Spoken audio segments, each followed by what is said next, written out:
On this episode of the show, I have with me Snehal Antani. He is co-founder and CEO at Horizon 3 AI, and we're going to be talking about what happens as you move through a military service, being a veteran, and how do you showcase some of those skills? How do you translate those skills? And how do business leaders evolve at such fast pace? I think if we look at this conversation, we're going to learn that there's a lot of value and there's a lot of skills there that just are not always understood by a lot of hiring teams, a lot of teams in general, and Snehal will kind of walk us through that, and we'll understand a little bit about how do we translate those, how do we help veterans make that adjustment. Snehal, thank you for taking the time. Yeah, amazing, and I love this topic, and I'll share a personal story in my experience because I had to see it firsthand. So I grew up in industry. I was a CIO at GE Capital, I was the CTO at Splunk. And I had this unique privilege and opportunity at the end of 2017 to leave industry to serve as the first chief technology officer at Joint Special Operations Commander, JSOC. And, my military experience was watching Tropic Thunder and Jack Ryan. I didn't come from a shooter background or a military service background. I didn't have family members that served. And so I'd come into this world completely cold. I didn't understand rank. I didn't really have any way to connect outside of movies and books and just enamor and intrigue of that world and that culture. And so what I learned very quickly was that what makes people in special operations special is not that they can shoot well, run far, or swim fast. It's that they are learn-it-alls that can solve any problem as a team under pressure. That's what makes them special. And the other part was organizationally, what makes JSOC the best performing organization in the world is that they execute three traits flawlessly. The first was the entire culture is centered around empowering those closest to the problem with the authorities and resources to get the jobs done, because those people closest to the problem have the most context. And by the way, that's usually quite contrary to large industry organizations. When I was at IBM, those closest to the problem usually had the least amount of authority. The bulk of the authority was held way up by people far from the problem that lacked context, which is why you saw much slower decision-making speed at these larger organizations. The second thing in special operations and at JSOC was shared understanding. Everybody had to know what was going on in the context of a mission to make sure that the best decisions could be made. And if there were data cartels or information cartels and a decision was made with incomplete information that should have been complete, people could die. Lives are on the line. And so shared understanding across the board was paramount. And by the way, in industry, you don't see that in very large companies. In large companies, your promotion to an executive is based on the data power and cartel and political power you amass over time or headcount. And they're just incentivized differently. And I think the third interesting part here is cadence and accountability. The way that JSOC would maintain a heartbeat of pre-planning for the mission, the actual mission, post-planning of the op, and so on. And the way that heartbeat ensured shared understanding and drove accountability and forced preparedness was absolutely paramount to success. And so I think to understand the role veterans can play in your company first requires you to understand the operating environment in which they've succeeded and how to ensure your company embraces that operating environment to be high performing to begin with. Does that make sense? Absolutely. And I guess I love walking us through that, by the way. That's fantastic. When you look at people in industry and they look at ex-service members, ex-veterans, and they try to map some of what you described. Some of these skills that are there, just a different context, right? Different environment. And some of them are actually, we'll actually talk about the flip side of what happens when you are leaving service and you have to make some adjustments. But what do leaders miss about that? Is it just hard for them to translate a one-to-one? Is it just not understanding what military service looks like? Yeah, in fact, I'm going to answer that question, but I'm going to go to the veteran side first. So I have this amazing, the best meetings I have or conversations I have are with transitioning veterans. And usually those meetings follow a very similar pattern. The transitioning veteran says, I'm getting out. I've put in my 20 years or my 10 years, whatever their time is. And I'm going to go out, and they usually end up with two kind of mental states. The first mental state or first kind of mindset they have is imposter syndrome. And this is quite pervasive. And this imposter syndrome is do I really belong in this environment? Because they've only known the military environment, the structure, the camaraderie, the mission focus. No one really cares about money. They care about impact, right? Purpose and impact. And as they enter industry, they're uncertain how those values are going to align with industry and whether they're good enough or not. And do they even have the skills? And that leads to the second, which is, well, I don't have the skills. I've got to start at the bottom of industry and work my way up to the top. And almost like they're starting their entire lives over again. And almost consistently, as we go through I call it kind of the woe is me phase of the conversation of here, this whole new world, it's daunting and so on. I kind of do the virtual slap through the camera. I'm like, dude, you are the most cycle tested leader in the world. Think about the problems you had to go solve, the decisions you had to go make, the decisions you made in crisis, the people you had to inspire, the people you had to calm down. Those skills are not taught in school. Those skills are earned through the 20 years of grit you just went through. You are the best leader on any team you're going to be part of. And step one is own that and embrace the fact that you are the best leader that's going to join any team. And you're going to be calm, cool, and collected because no one has seen up cycles and down cycles the way you have seen them. And one, understand your core competency, which is you are a cycle-tested leader. And yeah, does the fact that you are a world-class sniper translate to banking? Not directly, However, what is it that does translate? To be world-class in that MOS or that particular field, you had to train like you fight. You had to prepare like hell. You had to operate under pressure. You can learn anything you want. You are a learn-it-all by design. And if you accept that as the fact, now let's go figure out what you need to go learn that aligns to your passions, your interests, and your skill sets.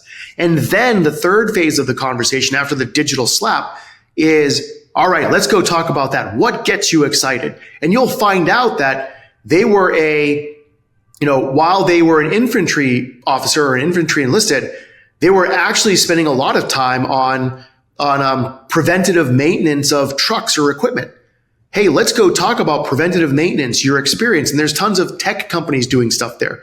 There's tons of industrial companies doing work there. That's probably the right spot where you're going to go off and excel and make a huge impact. And so it's this interesting journey of helping the transitioning veteran realize their superpowers.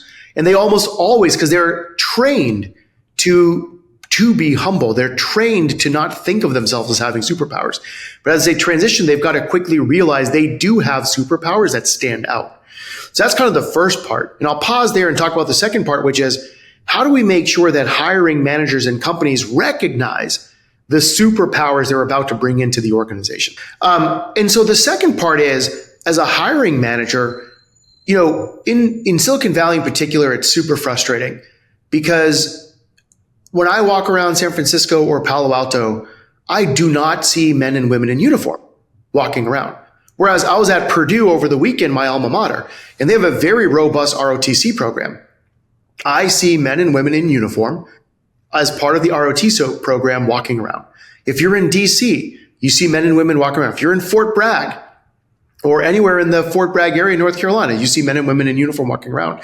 In certain parts of the country, you have a familiarity with men and women in uniform, and you appreciate what they bring to the table. But in other parts of the country, you don't have that at all. And so hiring managers in those parts of the country don't really know how to handle talking to a transitioning veteran, which is a travesty, right? And we've got to go off and solve that as a nation. But now the burden is on the company. How do they, as a company policy, recognize the skills that that veterans bring to the table? How do they select and hire differently from the veteran community through SkillBridge and the other programs versus the way that they will hire in university recruiting or other sources like that? So there is a divide, and the divide has to do with whether that region has familiarity with men and women in uniform or not. That's interesting. I hadn't really thought about it that way. I grew up in the DC area, so seeing people in uniform, it's commonplace. It's almost as though you expect to see it. And you're right. I hadn't thought about seeing somebody in uniform from that perspective being different.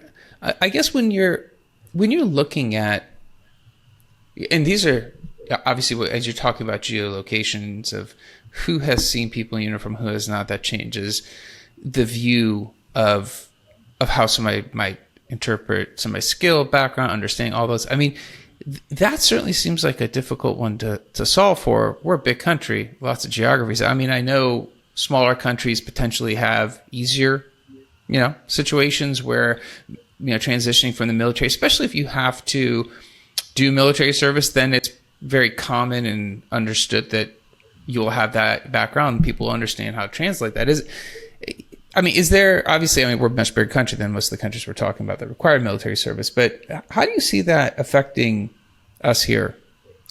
I think that a national tragedy we have in the United States is how few billion-dollar companies have been started by veterans compared to how many billion-dollar companies have been started by the Israelis.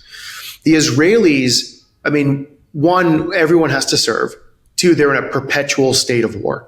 And three, though, and this is the real X factor. The first two, I honestly argue the first two, as an American, using the first two as a cop-out of why we don't have that here. But they're cop-outs. The real brilliance of the Israelis was the way they synchronized effects between venture capital, tech hiring, and transitioning veterans. And you think about Unit 8200, the brand and the allure and the mystique of Unit 8200 and this world-class top talent that gets selected in there is part of it. But the bigger part of it is 8200 alumni recruit 8200 alumni. And they were able to build this massive drag into industry through the success of those alumni. And I believe it takes one or two unicorns in a particular demographic to jumpstart that demographic into entrepreneurial success. We saw hints of this in India, where there was a couple of billion-dollar companies started in the Delhi region of India, and suddenly there was this huge ecosystem of startups that built out up there, out of nowhere, almost overnight. And I think something similar was first pioneered by the Israelis, because if you start a billion-dollar company and you get that exit, you get the liquidity event. The first 20 employees have all made life-changing money. And what are those first 20 people going to do? They're going to spend that money on their family and do those things, but they're also going to angel invest in their own friends, in their own networks, in their own problems that are interesting. You think about the PayPal mafia, as if they're all going to go start companies themselves. And then that jumpstarts the next wave of billion-dollar companies and the next, and you jumpstart this ecosystem. And so I think up until probably 2022, there wasn't really a defense tech focus in American venture capital. But Andreessen Founders Fund was the most audacious, with Trey Stevens and crew over there, not caring about sentiment of Silicon Valley venture in defense tech, because that was quite questionable or quite controversial in the mid 2010s. But Founders Fund had conviction. Andreessen has now followed suit with their American Dynamism Fund. Suddenly, defense tech is becoming a really hot area of investment, and I think we are now on the cusp of solving this problem of utilizing the unique expertise and experience that veterans have in building the next wave of billion-dollar companies. Awesome. I love that, by the way. That's a fantastic way of viewing it. And I think, based on, defense tech in Silicon Valley, obviously there's a bit of a misunderstanding. There has been no shortage of cybersecurity within the defense sector. Obviously, all companies need cybersecurity. when you're thinking about opportunities that fit well, that obviously seems like a very natural place. I mean, you work in the military, security. Is that the only place? I mean, you mentioned defense tech, and that's the reason I'm asking. Are there areas that you perhaps see, or does it not matter? It's just we need some place to kind of start and kind of, as you mentioned, get that catalyst of having others realize that this is a place to turn to. Yeah. I'm going to be a little kind of crass or blunt on this, but there was an amazing, simple statement that was made by one of the JSOC leaders I had the privilege of working with. And he said, JSOC is a telco that kills people. At the end of the day, that's what it is, because you need world-class networks and communications to drive mission command. And if you think about the Department of War generally, it is a logistics company that kills people. That is the point of lethality in the department. That's what they're there for, right? That's what they train for every day. That's why they risk their lives to jump out of planes with equipment. And some of those folks, get hurt or get killed, but they're in training alone. It is, if you think about the Department of Defense or Department of War as a logistics company that kills people, first and foremost, and they are evolving to become a tech company that kills people. Now let's dissect what that looks like. The kills people part obviously doesn't translate to traditional company, but the logistics company part of it does. So you have the best logisticians in the world in the Department of War. You have the best telecommunications experts in the world in the Department of War. You've got the best network engineers that can secure, operate, and defend a network in the world at the Department of War. And that's separate from kinetics. Kinetic effects meaning thinking about different kinds of munitions or ordnances, thinking about different kinds of tanks or armor or missiles or other things like that. Like, that's a separate conversation with highly specialized skills. Think of the challenge of 2.2 million servicemen and women in the department. You've got to hire them. You've got to train them. You've got to grow them in their careers. You've got some of the best talent management experts in the world in the department. And so if you think about it that way, all of those skills directly translate to key parts of the U.S. economy and have nothing to do with the lethality side of the house. That actually is very well put. And I think it's interesting if we do take a step back and consider what you just said, take away the lethality side and really look at someone and translate and map the work they did. You mentioned logistics, you mentioned infrastructure, you mentioned a lot of different areas. Strategy. There are so many different, I guess, aspects. And I do see why a lot of times service members do go into consulting, because it's a natural fit. I think sometimes hiring teams don't always see that. And we kind of talked about that. They don't always see how to translate that, because sometimes, and I see a lot of resumes, sometimes the resumes have a lot of military jargon, right? And they do have a lot of those components where you're like, well, I'm not sure I understand how this fits, even if I wanted to. And the advice I've sometimes given is take that step back, strip it down. As you mentioned, it's a logistics company. Don't talk about it in terms of, terms that you're comfortable with. Your audience just might not know that. And I think you kind of referred to that a little bit earlier. I think that's something that I hope to see more of, is if we could strip down those intangibles and talk about them agnostic of where you've done. And maybe others will look at it and go, hey, you know what? This person actually has done all this work. It's just the environment's different. Not any less pressure, as you've alluded to. But I think that's you touched on it, but I think that is such a big thing for people who, and I've never served, so I don't have that context, but I think for a lot of people, it's hard to translate it. Yeah, I would put in two aspects. And the first one, you're spot on.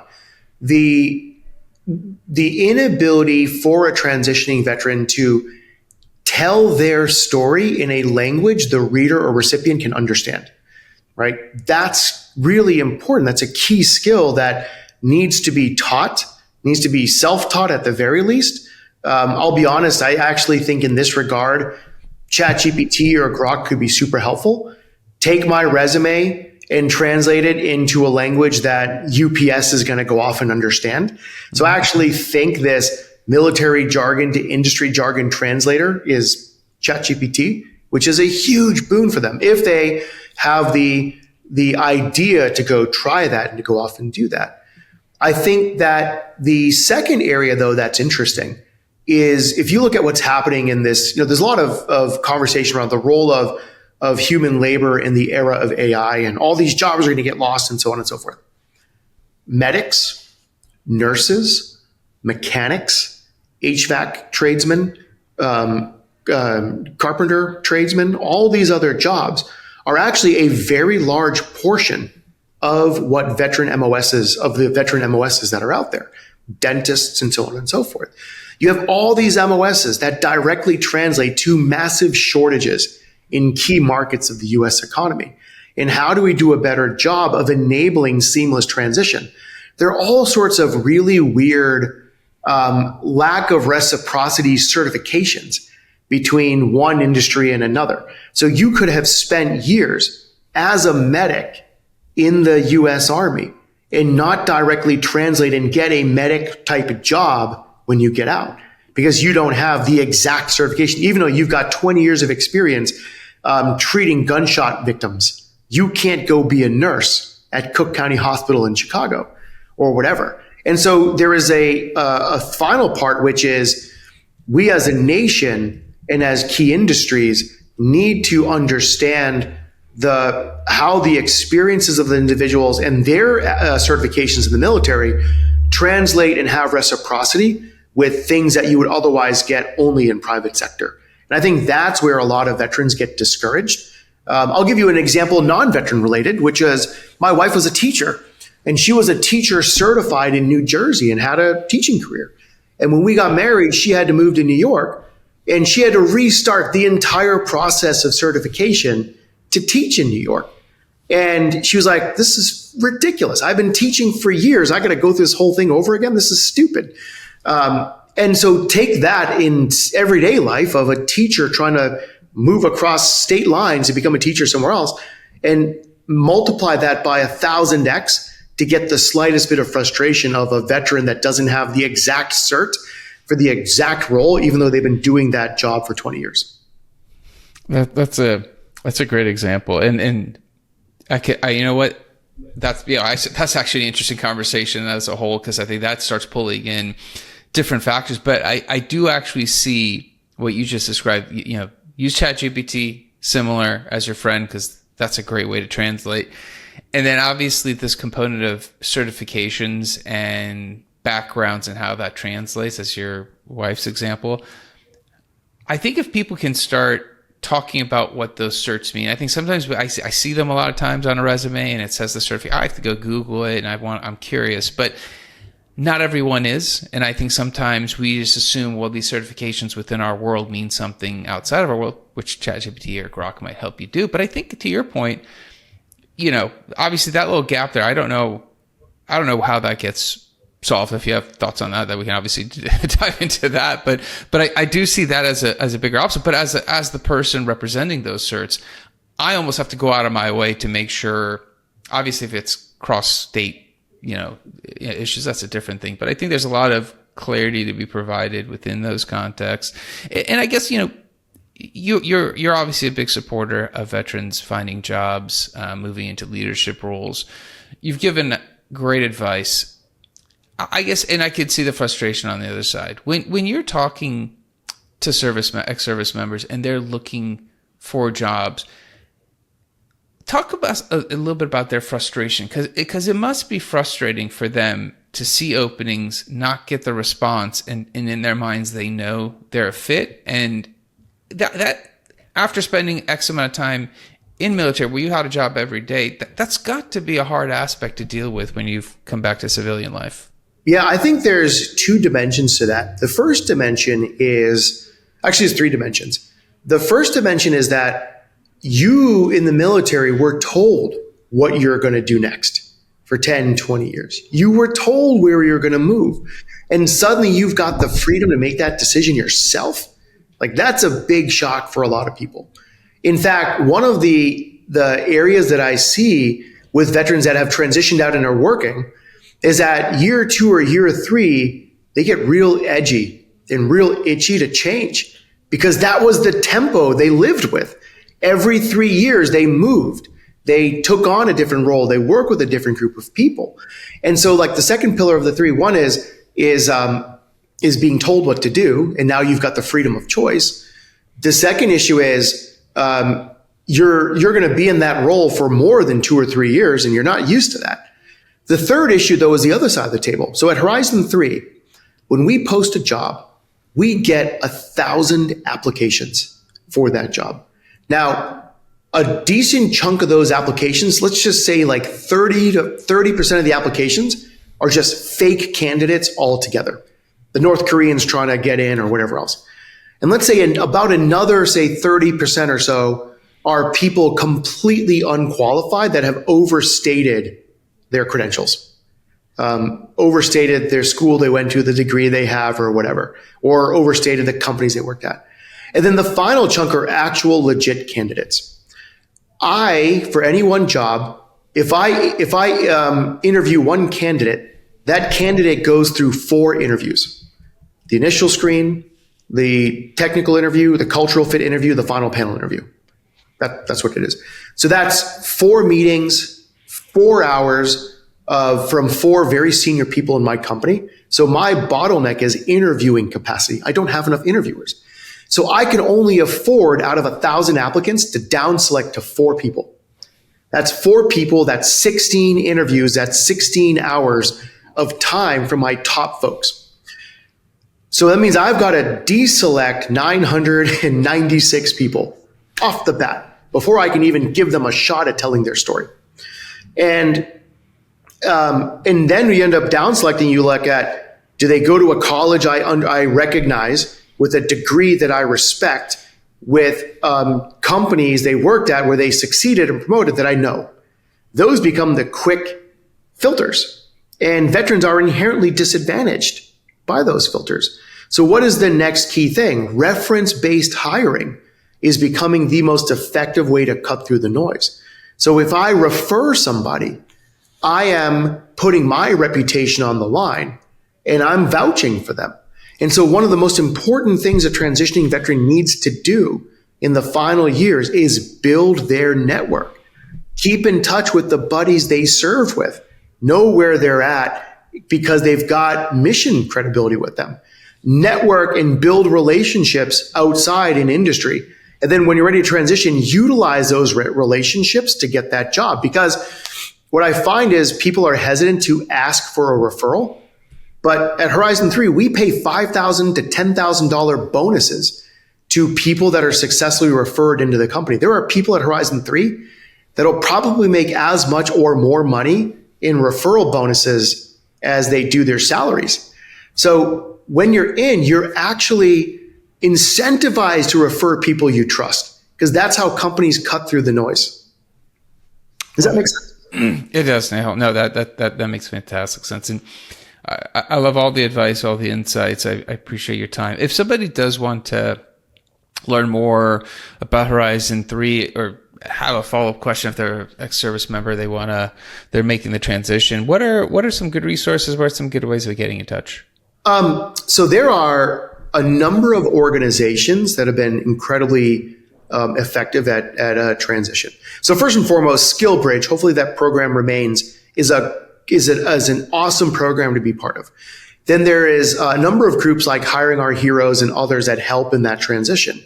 And it is up to you as the veteran to transition. You have complete control over your destiny.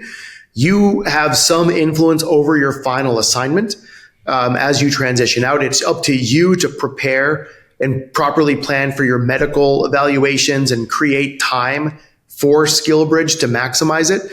It is in your control, and it is up to you. Honestly, it's up to you to screw up, right? To some degree. And that level of accountability is really important to make clear. The best transitions I've seen are by people that started their transition planning 3 years out. And veterans need to think about that. They can't transition at the last minute. They've got to be thinking about that 1 role or 2 roles out so they can prepare accordingly. Awesome. That's fantastic insights, and I appreciate your time. Thanks for coming on. Thanks for sharing with everyone. Well, outstanding. Thank you, Amir, for this. And it's a great topic I care very deeply about. And I'm easy to find on LinkedIn. Find me, add me, message me. I'll reply pretty quickly. I have 0 unread LinkedIn messages. I have 22,000 unread emails. So it gives you a sense of the best way to reach me. I know you guys are receiving an award as a company today. I think if I could create an award for best LinkedIn inbox, you might get that one too. Amazing. All right. That's it for this episode. Be back again. Different guest, different topic. Until then, 2 things. 1, Snehal provided us some great insights. If you're a veteran, if you're a service member, you're making the transition, if you've made the transition, obviously sharing information of what you've gone through with others is fantastic. And Snehal provided some insights in terms of some of the challenges of translating some of those skills and what you can do and how you can approach it and planning a few years out. Super important tip. So please share this episode with somebody else who might benefit. I really appreciate that. And I think it's great advice for them as well. Also, like, subscribe, comment. Let me know how the show's going for you. Until next time, thank you and goodbye.